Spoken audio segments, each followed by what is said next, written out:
Koyyuru ZPTC Nookaraju హత్యకు సంబంధించి DSP Shravani Rolugunta police స్టేషన్లో గురువారం మీడియా సమావేశం ఏర్పాటు చేశారు.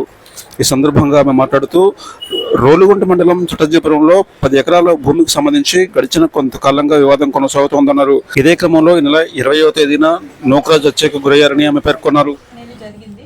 విషయం తెలియగానే సంఘటనా స్థలానికి SI Rolugunta and CI Kothakota వెళ్ళి we have used all technical and other means to gather all the evidences and సబ్సిక్వెంట్గా ఈ ఎవిడెన్సెస్ అన్నీ గ్యాదర్ చేశాక మాకు ఆన్ రిలయబుల్ ఇన్ఫర్మేషన్ నిన్న ఈ అక్యూస్డ్ ఎవరైతే ఉన్నారో వాళ్ళ గుడిసెల దగ్గర తిరుగుతున్నారు అని ఇన్ఫర్మేషన్ వచ్చింది. దాన్ని బేస్ చేసుకుని వెళ్ళి నిన్న వాళ్ళని అరెస్ట్ చేయడం జరిగింది.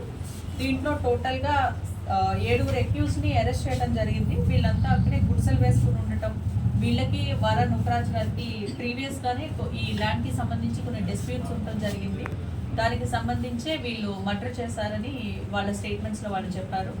సో ఈ రోజు వీళ్ళని మనం అరెస్ట్ చేసి కోర్టుకి రిమాండ్కి ప్రొడ్యూస్ చేస్తాం. ఈ మర్డర్ వెనకాల ఎవరైనా ఉన్నారా? మర్డర్ వెనకాల ఉన్న వాళ్ళని కూడా ఇన్వెస్టిగేట్ చేస్తున్నాము. Investigation still going on. As of now ఒక 7 అక్యూస్ని అయితే అరెస్ట్ చేశాము. ఇది కంప్లీట్లీ ఎస్పీ గారు నేను మానిటర్ చేస్తున్నాము ఇన్వెస్టిగేషన్కి సంబంధించి. విధి నిర్వహణలో అమరులైన పోలీసు సిబ్బంది స్ఫూర్తితో ప్రజలకు నిరంతరం సేవలు అందిస్తామని సవినయంగా తెలియజేస్తున్నాం. ఇట్లు గోపాలపట్నం సిఐ సిబ్బంది.